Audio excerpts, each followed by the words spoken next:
السلام علیکم ورحمۃ اللہ وبرکاتہ۔ نحمده ونصلی علی رسولہ الکریم، اما بعد فاعوذ باللہ من الشیطان الرجیم، بسم اللہ الرحمن الرحیم۔ رب اشرح لی صدری ویسر لی امری واحلل عقدۃ من لسانی یفقہوا قولی۔ وَلَكُمْ، اور تمہارے لیے، نصف آدھا ہے، ما ترک ازواجکم، جو چھوڑ جائیں تمہاری بیویاں۔ بیوی فوت ہو جائے تو شوہر کو کتنا ملے گا؟ آدھا، لیکن کس صورت میں؟ ان لم یکن لہن ولد، اگر ان کی اولاد نہ ہو۔ اور ایک اور بات یاد رکھیے کہ خون کے رشتے تو ثابت ہوتے ہیں، لیکن شادی کے بعد جو رشتہ ہے وہ نکاح صحیح کے ساتھ ثابت ہوتا ہے۔ نکاح اپنی ساری شرائط کے ساتھ ہوا ہو، اور نمبر 2 باقی بھی ہو۔ نکاح کا منعقد ہونا بھی کس پر منحصر ہے؟ شرائط پر، اور اس کا باقی رہنا بھی شرائط پر۔ اگر طلاق دے دی گئی تو پھر شرط ختم ہو جائے گی اور پھر وہ ازواج میں شمار نہیں ہوں گے۔ فَإِن كَانَ لَهُنَّ وَلَدٌ، اور اگر ان کی اولاد ہے، فَلَكُمُ الرُّبُعُ، تو تمہارے لیے چوتھا حصہ ہے۔ اب کم کیوں ہو گیا؟ کیونکہ اب اولاد کی بھی ضرورت ہے، ادھر بھی حصہ جائے گا۔ مما ترکنا، اس میں سے جو وہ چھوڑ جائیں، یعنی جو عورت کی اپنی ملکیت کا مال تھا۔ من بعد وصیت، وصیت کے بعد، یوصین بہا، جس کی وہ وصیت کر جائیں۔ اس سے کیا پتہ چلتا ہے؟ عورت وصیت کر سکتی ہے، عورت کو اپنے مال میں خود اختیار ہے۔ اور پھر آپ دیکھیے کہ یہاں یہ جو کہا گیا نا، وَلَكُمْ نِصْفُ مَا تَرَكَ أَزْوَاجُكُمْ، تمہارے لیے ہے آدھا اس میں سے جو تمہاری بیویاں چھوڑ جائیں۔ اب کوئی شوہر کہ نہیں جی میری تو غیرت اس بات کی اجازت نہیں دیتی کہ میں عورت کی کمائی میں سے یا عورت کے مال میں سے کچھ لوں، تو اس میں جناب آپ کی غیرت کا اعتبار نہیں کیا جائے گا۔ یہ اللہ نے حصہ مقرر کیا، آپ کو لینا ہوگا۔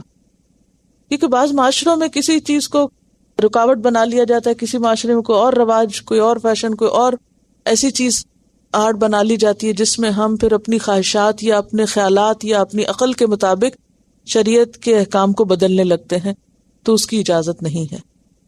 اور دوسری بڑی اہم بات یہ کہ عورت کو آزادی دی گئی ہے، یہ حقیقی معنوں میں ویمن لبریشن ہے، کہ جس میں وہ مرنے کے بعد تک کے لیے کیا کر سکتی ہے؟ اپنے مال کے 1/3 میں وصیت کر سکتی ہے۔ اور پھر او دین، ان کا قرض بھی ادا کیا جائے گا۔ اور پھر یاد رکھیے کہ اگر سارا مال قرضے میں ہی چلا گیا تو وارثوں کو کچھ نہیں ملے گا۔ وَلَهُنَّ الرُّبُعُ، اور ان کے لیے چوتھا حصہ، مما ترکتم، اس میں سے جو تم نے چھوڑا۔ إِن لَّمْ يَكُن لَّكُمْ وَلَدٌ، اگر تمہاری اولاد نہیں۔ اب آپ دیکھیے کہ یہاں آپ یہ کہہ سکتے ہیں کہ جی دیکھو، بیوی اگر چھوڑے تو شوہر کو آدھا ملے، اور اگر شوہر چھوڑے تو بیوی کو چوتھا ملے، یعنی اس سچویشن میں تو یہ تو بڑی زیادتی ہے۔ یہ زیادتی نہیں ہے، کیوں؟ اس لیے کہ اگر اولاد نہیں تو پھر بیٹے کے مال کی حقدار صرف بیوی نہیں بلکہ اس کے والدین بھی ہیں، پھر ان کی طرف لوٹے گا۔ فَإِن كَانَ لَكُمْ وَلَدٌ، پھر اگر تمہارا بچہ ہو، اولاد ہو، فَلَهُنَّ الثُّمُنُ، تو عورت کو 8واں حصہ ہو۔ یا یہ بات یاد رکھیے کہ اگر ایک بیوی ہے تو پورا 8 لے جائے گی، اور اگر ایک سے زائد ہے، مثلا 2 بیویاں ہیں، تو 1/8 کو دونوں ڈیوائیڈ کر لیں گی۔ ٹھیک۔ مما ترکتم، اس میں سے جو تم نے چھوڑا، من بعد وصیت، بعد وصیت کے، توصون بہا، تم وصیت کر جاؤ، بہا اس کی، او دین یا قرض کی ادائیگی کے بعد۔ وَإِن كَانَ رَجُلٌ، اور اگر کوئی مرد ایسا ہے، یورث، جس کی وراثت تقسیم کی جائے گی، کلالتن، کہ وہ کلالہ ہے۔ کلالہ کیا ہے؟ کلالہ کہتے ہیں اس شخص کو جس کے نہ ماں باپ ہوں اور نہ جس کی اولاد ہو، ہاں اس کے بہن بھائی وغیرہ ہوں، حواشی ہوں۔ اب آپ دیکھیں نا، سب سے پہلے تو نسب کی بنیاد پر جو رشتے تھے ان میں تقسیم کی گئی، ٹھیک ہے نا، اولاد کو دیا گیا، ماں باپ کو دیا گیا۔ پھر اس کے بعد نکاح کی بنیاد پر جو رشتہ ہے اس کے مطابق تقسیم بیوی کو شوہر کو. اب اس کے بعد تیسرا حصہ کیا ہے اقارب میں؟ جو حواشی پر مبنی ہے، یعنی اگر ماں باپ بھی نہیں اولاد بھی نہیں تو پھر کون وارث ہوں گے؟ بہن بھائی ہوں گے. ٹھیک ہے. وَإِن كَانَ رَجُلٌ يُورَثُ، اور اگر ایسا شخص ہے جس کی میراث تقسیم کی جا رہی ہے، کلالتاً کلالہ ہے، اب امرأتن یا عورت ہے، یعنی کلالہ مرد بھی ہو سکتا اور عورت بھی ہو سکتی، وَلَهُ أَخٌ اور اس کا بھائی ہے، او اختن یا بہن ہے، یعنی کلالہ کے بہن بھائی ہیں جن کو حواشی کہا جائے گا. فَلِكُلِّ وَاحِدٍ تو ہر ایک کے لیے منہما ان دونوں میں سے سدس چھٹا حصہ ہوگا.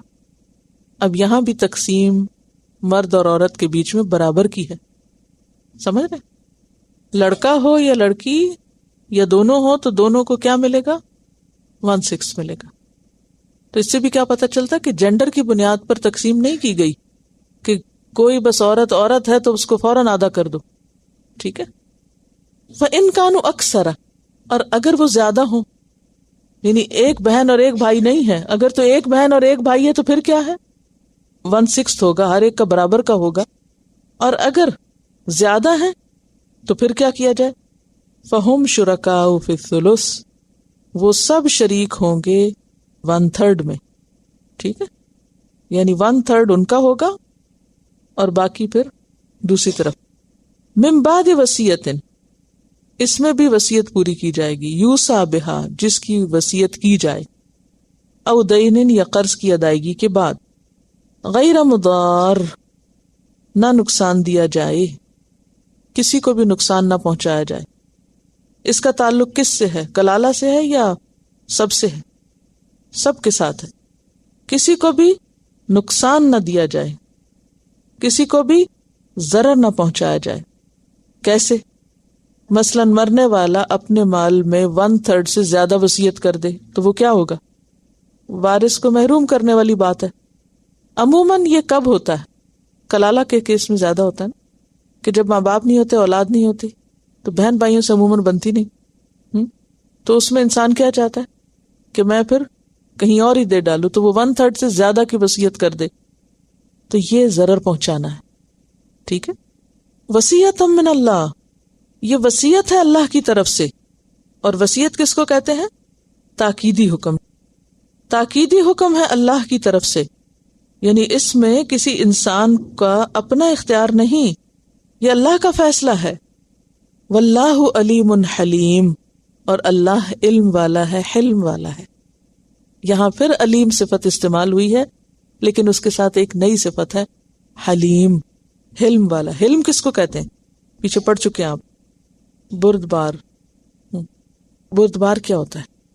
جی ہاں، یعنی جس کے فیصلے علم اور حکمت پر مبنی ہو، اور اگر اس کے فیصلے لوگ قبول نہ کریں تو وہ فوری انتقام نہ لے، بلکہ اپنے وقت پر ہی ان کو سزا دے. اب دیکھیں کہ دنیا میں اس چیز سے متعلق کتنے ظلم ہو رہے ہیں، کتنے لوگ اس میں پسے ہوں گے نا.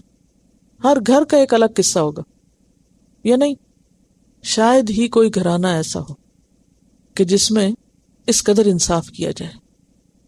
اور میں نے اپنی زندگی میں اپنی ساس کے فوت ہونے کے بعد یہ انصاف دیکھا تھا. پچھلے سال میری ساس فوت ہوئی تھیں، اور ان کے فوت ہونے کے فوراً بعد سب بچے مل بیٹھ کے چھوٹی سے چھوٹی اور بڑی سے بڑی چیز سب کچھ برابر انصاف کے ساتھ تقسیم کر کے سب کے حوالے کر دیا گیا.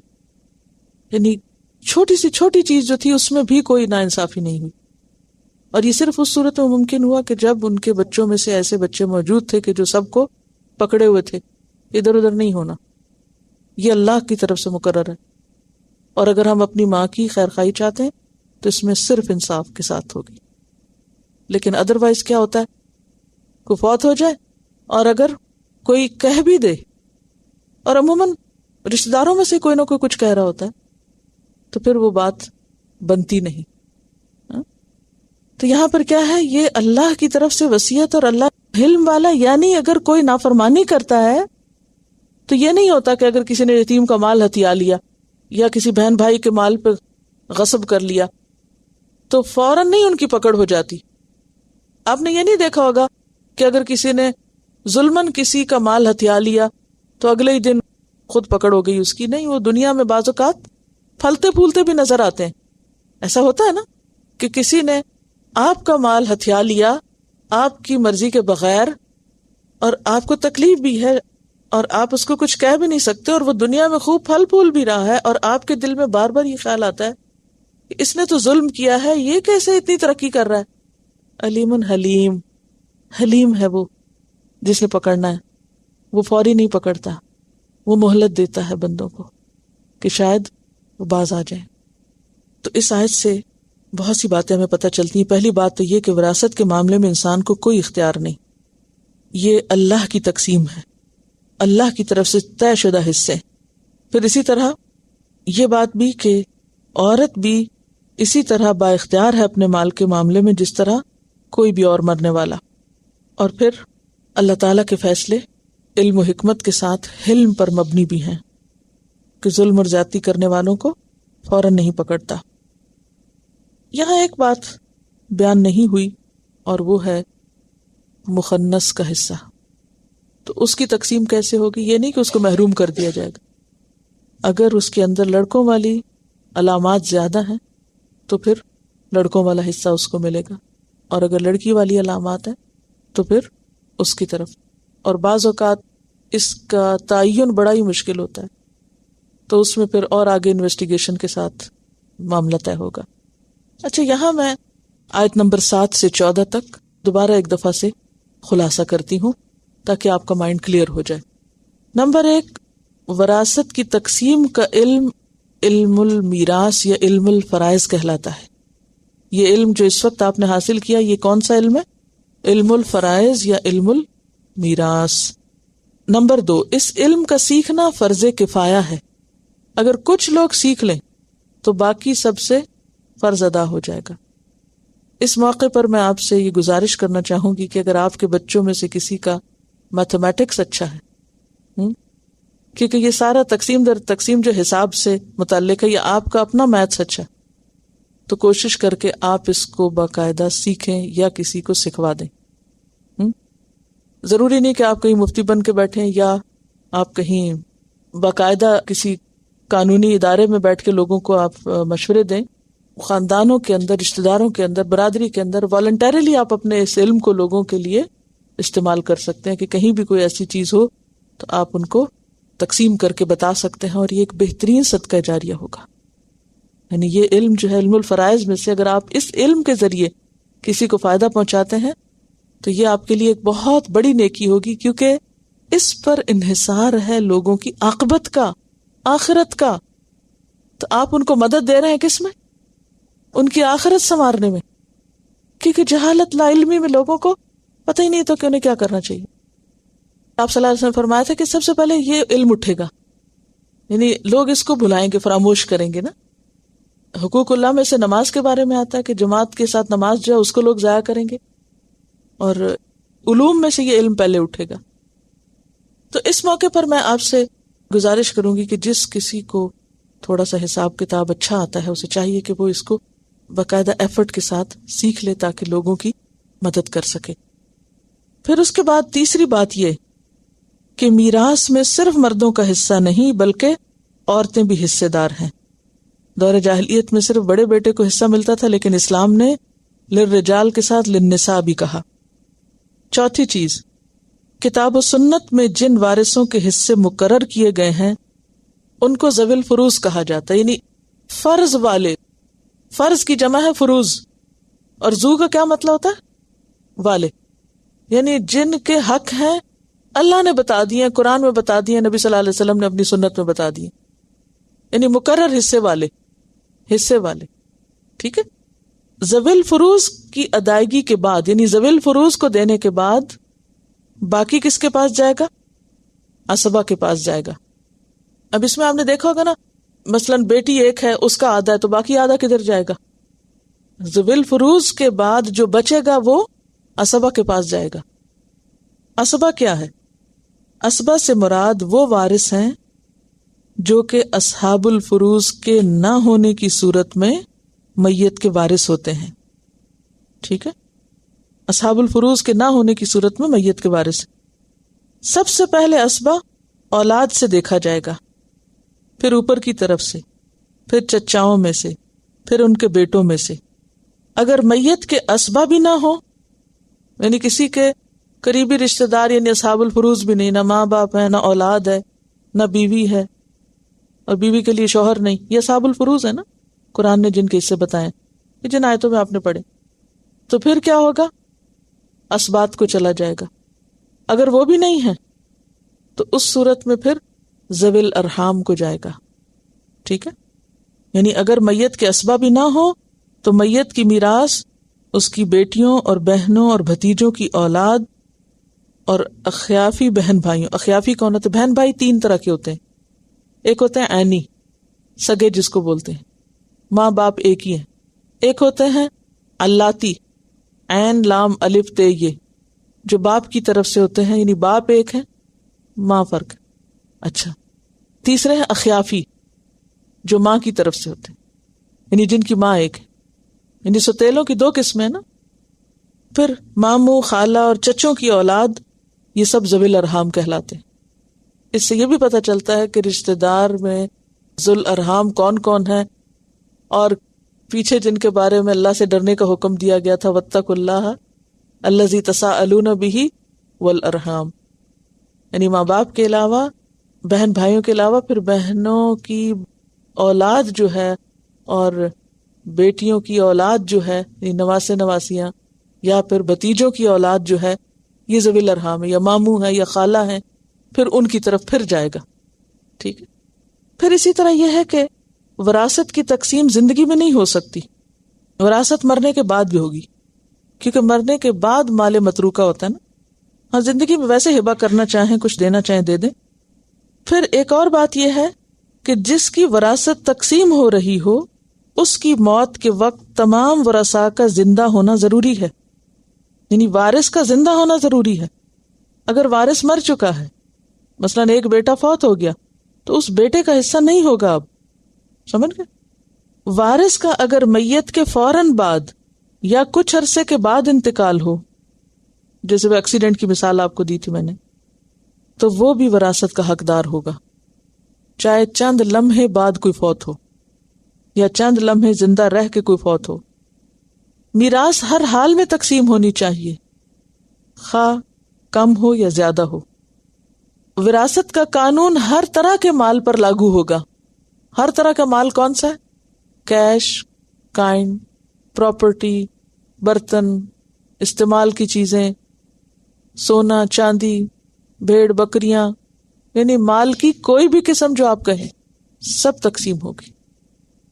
پھر یہ ہے کہ تمام جائیداد، مال ساتھ ساتھ تقسیم ہوگا، باقی کچھ بھی نہ رکھا جائے گا۔ آپ یہ نہیں کہہ سکتے اچھا کہ گھر کے برتن تقسیم کر دیتے ہیں، وہ جائیداد 10 سال بعد کریں گے، نہیں، اس کی تقسیم کی بھی فوری فکر کریں۔ اب تقسیم کا مطلب یہ نہیں ہے کہ آپ کلہاڑی لے کے چیزیں کاٹ کے تو پھر آپ بانٹیں، اس میں میوچل انڈرسٹینڈنگ سے کسی نے کہیں سے کچھ لے لیا، کسی نے کہیں سے کچھ چھوڑ دیا، کسی نے چیز رکھ لی اور قیمت دے دی، یعنی اس کے کئی طریقے ہو سکتے ہیں۔ پریکٹیکل امپلیمنٹیشن جو ہے وہ کئی طریقوں سے ہوگی، جو بھی مناسب حال ہوں گے۔ پھر یہ کہ وراثت مرنے کے فوراً بعد تقسیم ہونی چاہیے، سوائے ایک صورت کے، جب میت کی بیوی کے بچہ پیدا ہونے والا ہو تو اس کا ویٹ کیا جائے گا۔ کیوں؟ بیٹا ہے یا بیٹی ہے، اور پھر وہ زندہ رہتا بھی ہے یا نہیں۔ تو مثلاً اگر شوہر فوت ہو گیا، بیوی ہے، اب حامل ہے، اور ابھی 4 مہینے کے بعد بچہ پیدا ہوگا، تو 4 مہینے تک وراثت تقسیم نہیں ہوگی۔ اب کوئی کہے نہیں چلو ہم سکین کرا کے تو پتہ کر لیتے ہیں اور جلدی کرو، تو نہیں، کیونکہ یو نیور نو کہ وہ زندہ بھی پیدا ہوتا ہے کہ نہیں، اور سکین کا اعتبار کچھ نہیں، کیونکہ وہ بعض اوقات ابھی تک بھی غلط فہمی ہو جاتی ہے۔ پھر اسی طرح طلاق رجعی کے بعد اگر شوہر فوت ہو جائے تو عدت کے دوران بیوی کو جائیداد میں حصہ ملے گا۔ پھر ایک وارث دوسرے وارث سے حصہ خرید سکتا ہے۔ جو شخص وراثت کی تقسیم اللہ کے مقرر کیے ہوئے حصوں کے مطابق نہیں کرے گا وہ ہمیشہ جہنم کی آگ میں رہے گا، جیسے کہ آگے آیات میں آئے گا۔ وراثت کی تقسیم کا مقصد کیا ہے؟ کہ مال ایک جگہ پر جمع نہ ہو، لے پالک بچوں کا وراثت میں کوئی حصہ نہیں، اڈاپٹڈ چلڈرن کا حصہ نہیں، متبنہ کا حصہ نہیں، منہ بولے بیٹوں یا بیٹیوں کا حصہ نہیں۔ مثلاً آپ نے کسی کا لے کے پالا ہوا ہے اور اس کا باپ فوت ہو گیا ہے، اس کا حصہ اس کی طرف آئے گا، لیکن جس نے لیا ہوا ہے، بیٹا پالا ہوا ہے، وہ اگر فوت ہوتا ہے تو اس کا حصہ اس کو نہیں جائے گا۔ فرزقوہم کریں گے، وصیت کریں گے، ہبہ زندگی میں کریں گے، بہت سے اور رستے ہیں، لیکن اگر فوت ہو جائے تو اس مال کی تقسیم قاعدے کے مطابق ہی ہوگی، اس میں پھر کوئی گنجائش نہیں، یعنی زندگی میں آپ کچھ بھی ہبہ کر دیں۔ اگلی بات یہ کہ وارث کے حق میں وصیت نہیں۔ پھر یہ بھی یاد رکھیے کہ وصیت کرنا فرض نہیں، کوئی کرنا چاہے تو کرے، نہیں کرنا چاہتا نہ کرے۔ یعنی یہ جو بار بار آ رہا نا آیات میں وصیت پوری کرنے کے بعد، تو اس سے یہ خیال ہو سکتا ہے کہ شاید وصیت کرنا بھی لازم ہے، اور اگر کوئی نہیں کرتا، نہیں کرنا چاہتا، نہ کرے، یعنی اختیاری ہے، اور اگر سمجھے کہ اسے کرنا ہے تو پھر اسے کرنی چاہیے۔ اس میں اولاد کے لیے انسان مال کی وصیت تو نہیں کر سکتا، لیکن بعض اوقات کچھ اور قسم کی وصیتیں ہوتی ہیں۔ تو حضرت عمر بن عبدالعزیز سے کسی نے کہا کہ آپ اپنی اولاد کے لیے وصیت کریں، کہنے لگے مجھے اس کی کیا ضرورت ہے، اگر تو وہ نیک ہے تو اللہ تعالیٰ فرماتے ہیں کہ یتولی الصالحین، اللہ نیک لوگوں کا مددگار ہے، اللہ خود سنبھال لے گا۔ اگر اولاد نیک ہے تو اللہ خود مددگار ہے، اور اگر وہ بری ہے تو میں اس کی برائی میں اس کا مددگار کیوں بنوں؟ اگر وہ بگڑی ہوئی ہے اور غلط کام کر رہی ہے تو میں اس کو کسی کی سفارش کروا کے یا کسی بھی طرح اس کو فائدہ پہنچانا چاہوں تو اس کا مطلب یہ ہے کہ میں اس کی برائی میں اس کا مددگار بنا ہوں۔ تو اس لیے وصیت اگر کوئی کرنا چاہے کسی سلسلے میں تو کر سکتا ہے، لیکن فرض نہیں، لازم نہیں۔ اور اس میں عمر بن عبدالعزیز کا اگر کوئی طریقہ اختیار کرنا چاہے تو وہ بھی آپشن کھلی ہے۔ پھر اسی طرح یہ کہ وصیت 1/3 میں سے ہو سکتی ہے، اور 1/3 میں سے بھی اگر کم کر لیا جائے تو زیادہ بہتر ہے۔ وصیت کسی کو نقصان پہنچانے کے لیے نہیں کرنی چاہیے۔ وصیت میں اگر ظلم کیا گیا ہو، یعنی زیادہ کر دی کسی نے، تو بعد میں اس کو تبدیل بھی کیا جا سکتا ہے، وہ پیچھے آپ پڑھ چکے ہیں نا۔ وصیت ان قریبی رشتہ داروں یا غریب مسکین لوگوں کے حق میں کی جا سکتی ہے جن کو وراثت میں حصہ نہیں دیا گیا، جیسے کہ پیچھے فرزقوہم منہا کی بات ہوئی۔ وراثت کی تقسیم سے قبل اگر میت کے ذمہ کوئی قرضہ ہے یا زکوٰۃ ہے یا نذر ہے یا روزے رہتے ہیں اس کے، تو اس کا فدیہ بھی دینا ہوگا۔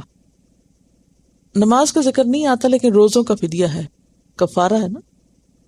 شکر کریں کہ نماز کا نہیں کہا، ورنہ اگر کسی نے ساری زندگی نماز نہیں پڑھی تو وارثوں کو تو کچھ بھی نہیں ملے گا۔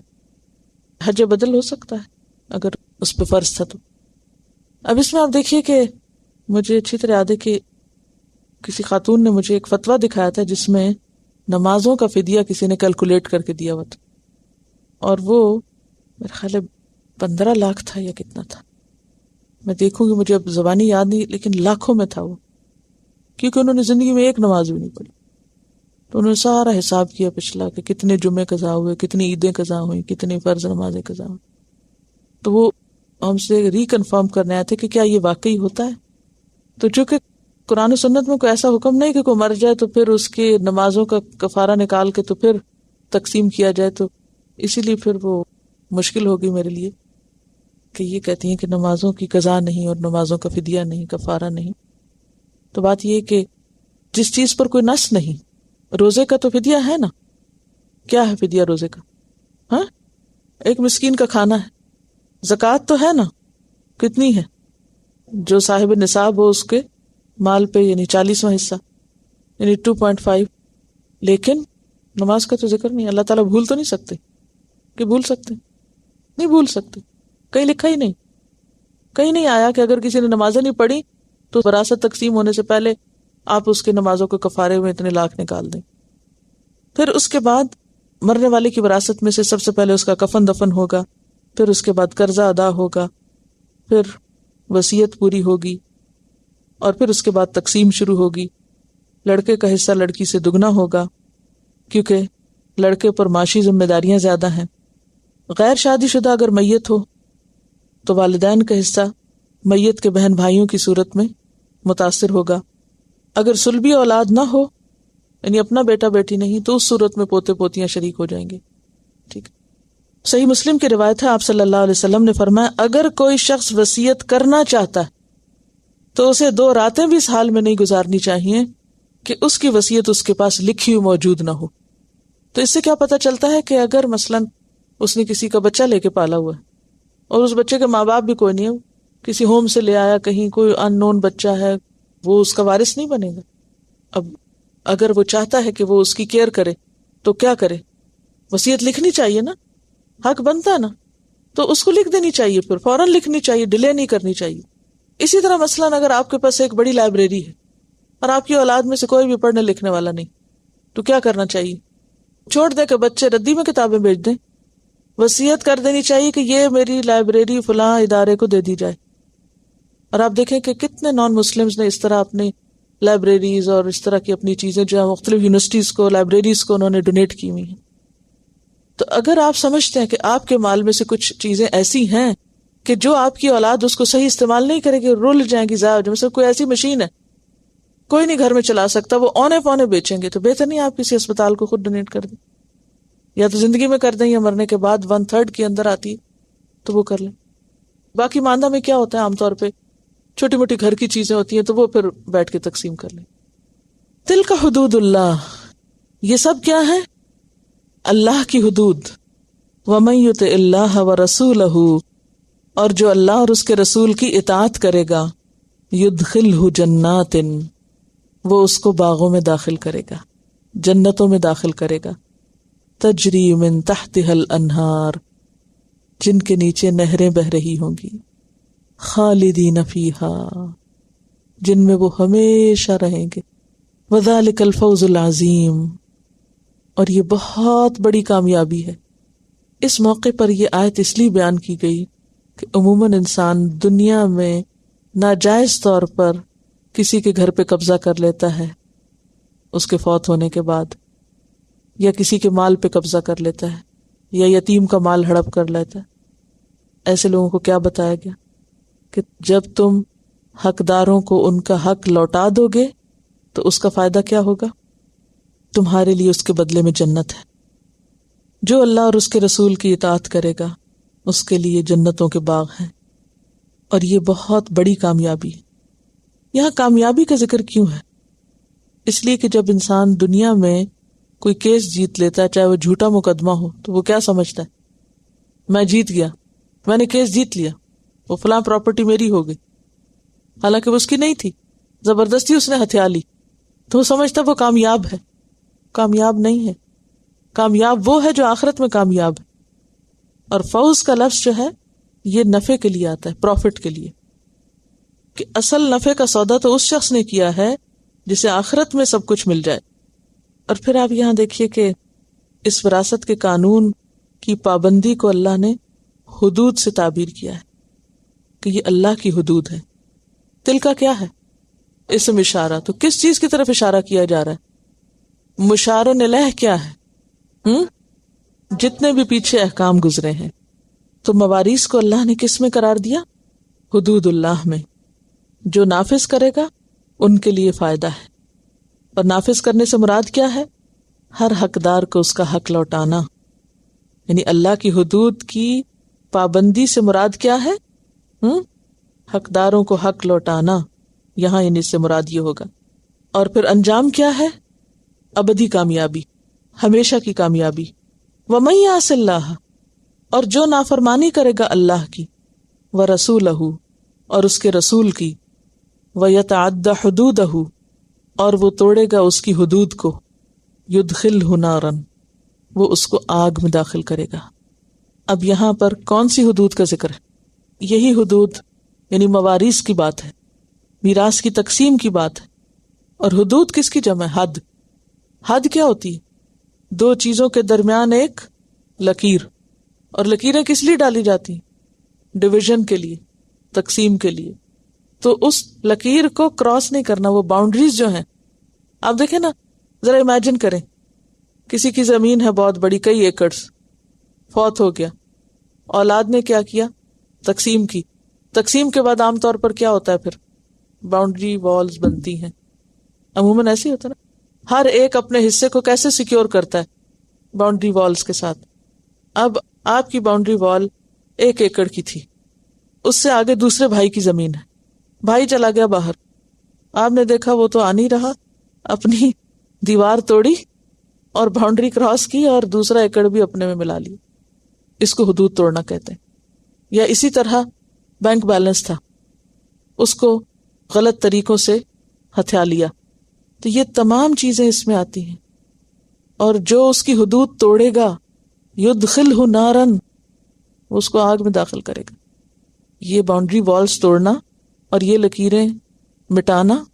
اور آپ کو معلوم ہے وہ بہت سخت حدیث ہے کہ اللہ نے اس شخص پر لعنت کی ہے جو زمین کے نشان مٹائے. زمین کے نشان مٹانے میں کیا چیزیں آتی ہیں؟ یہی باؤنڈری والز کو ختم کرنا. یا بعض اوقات وال باقاعدہ پتھر اینٹ کی نہیں بنی ہوتی، نشان لگے ہوئے ہوتے ہیں کہ بھی اتنی فلاں کی یہاں تک حد ہے. کوئی اس میں چیز کسی بھی قسم کی ہو سکتی ہے، کوئی لکڑیاں کپچیاں ہو سکتی ہیں، کوئی چونا لگا کے یا کوئی عارضی نشان لگا کے نشان لگا سکتا ہے. وہ ساری چیزیں پھر اسی میں آتی ہیں. یدخلہ نارا خالدا فیہا. یہ اتنا غضب اللہ کا اس شخص پر نازل ہوگا کہ اس کو جہنم سے نکالنے کا بھی نہیں سوچا جائے گا. رہو ہمیشہ یہی تمہارا گھر ہے. وَلَهُ عَذَابٌ مُهِينٌ.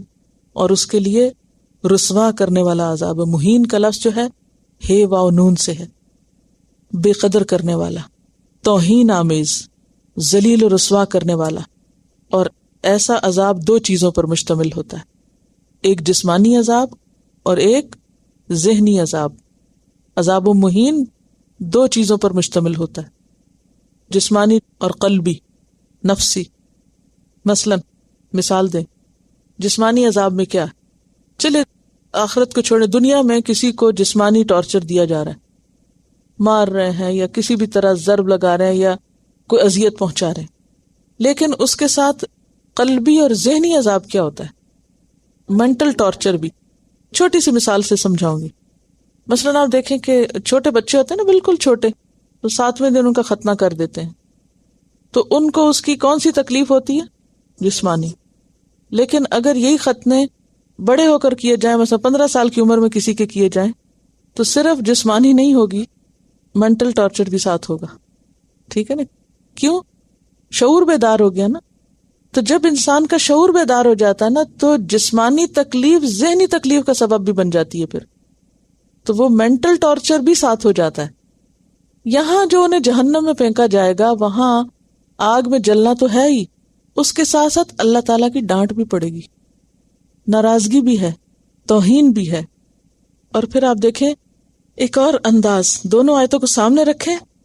جنت والی آیت میں فرمایا جنات تجری من تحتها الانہار خالدین، جمع کا صیغہ ہے، اور یہاں جمع سالم کا جو واحد ہے وہ کیا ہے؟ خالدن فیہا. کیا فرق ہے ان دونوں میں؟ بتائیے کیا سمجھے آپ اس سے؟